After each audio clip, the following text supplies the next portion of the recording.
Namaskar to everyone, all the seekers of truth. Meditation. Again, we are coming on the third day.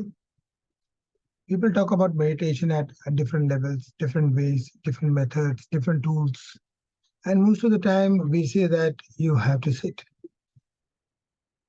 you have to close your eyes, you have to go deep within your own self, you have to relate to your own conscious, you have to connect to something. The crucial thing is becoming quiet. The core of one to be in a state of meditation is to become quiet. One who cannot be quiet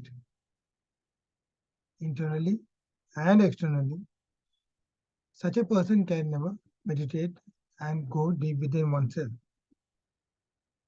The core of any process, any method, whatever you know, whatever you call it, be it under different names, by different processes, by different people who have started it, one needs to understand one basic thing is if you are asking a person to sit down to become quiet,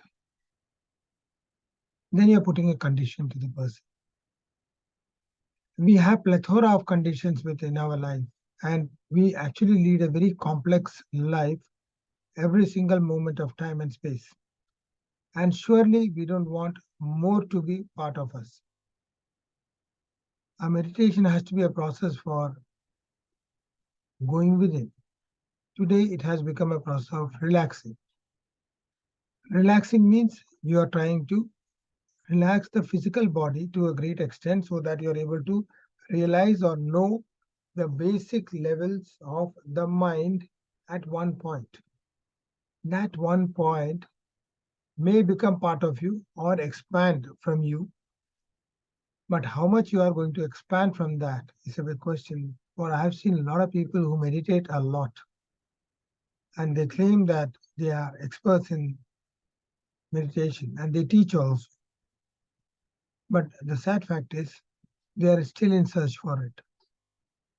They keep on searching a lot of things. Why do they search?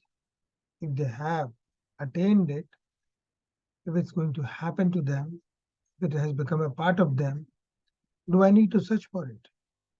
A meditation is not something you have to search for, it happens. It's a natural phenomenon. And one needs to connect. Is it happening or not? Is again a big question. The core has to be something more related to you at deeper levels. How, where, when you are able to connect and go deep within your own self is a big question. It will happen. You cannot make that happen. When somebody is guiding you, you are following instructions.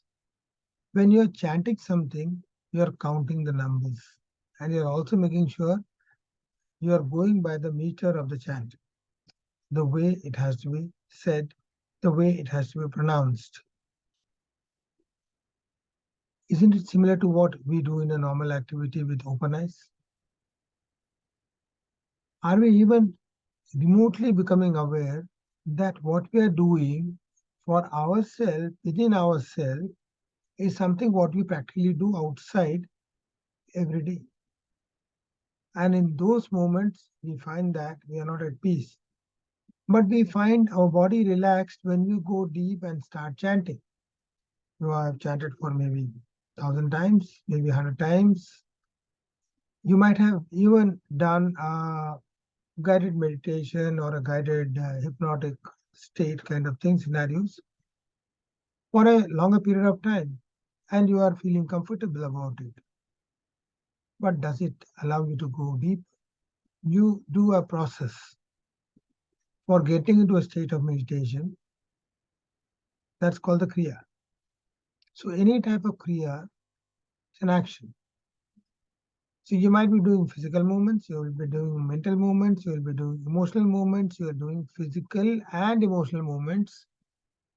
And in those moment of time, when you are doing all these kind of movements, you find that somehow, somewhere,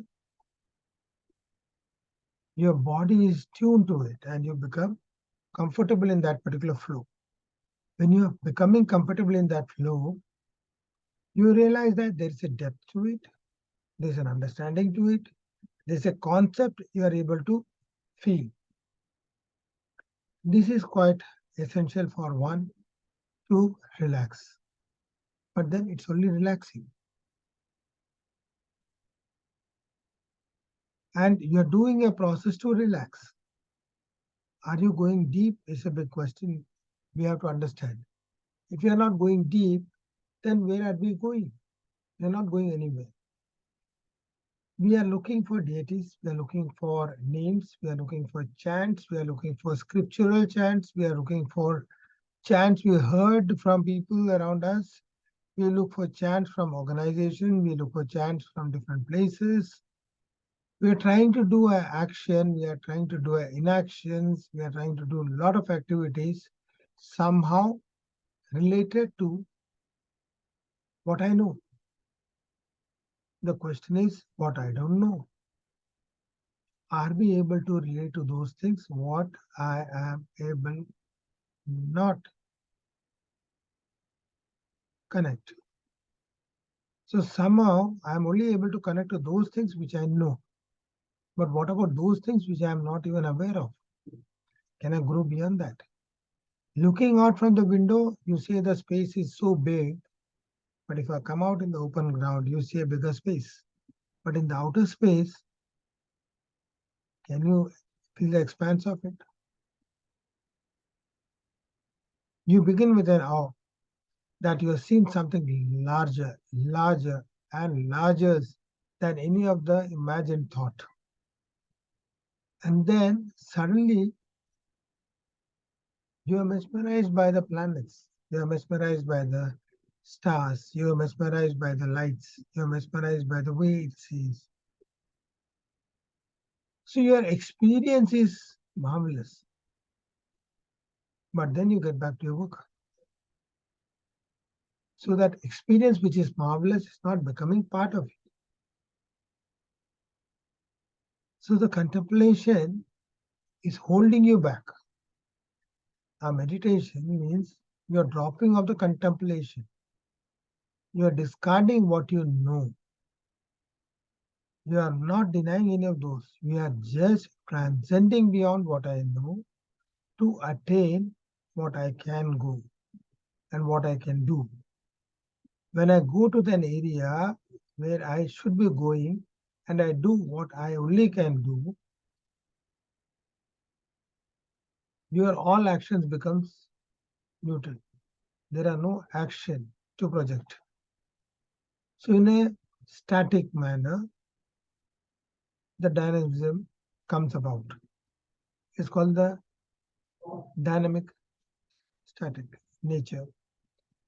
So something which is so dynamic yet so static that externally, internally, you are not able to differentiate what happened. That is the beginning of meditation, dhyan, sham, zen. Without that, you can't go deep. But then, more or less, you're talking about words, syllables, and you're trying to connect to them. But how do I connect to me? The core has to begin from me. For I started to do a process called meditation. That process of meditation has to connect to me. When I meditate, I have to meditate on a concept which is larger than life. That's how I begin. Something which I know is subtler than me, something which I know can take me very deep, something which can connect to me very deep. That is what I need to know. So, can I go to that level? Is a big question. We'll continue our discussion on this marvelous topic called meditation in the next of the series. Thank you very much. Namaskar to everyone, all the seekers of truth.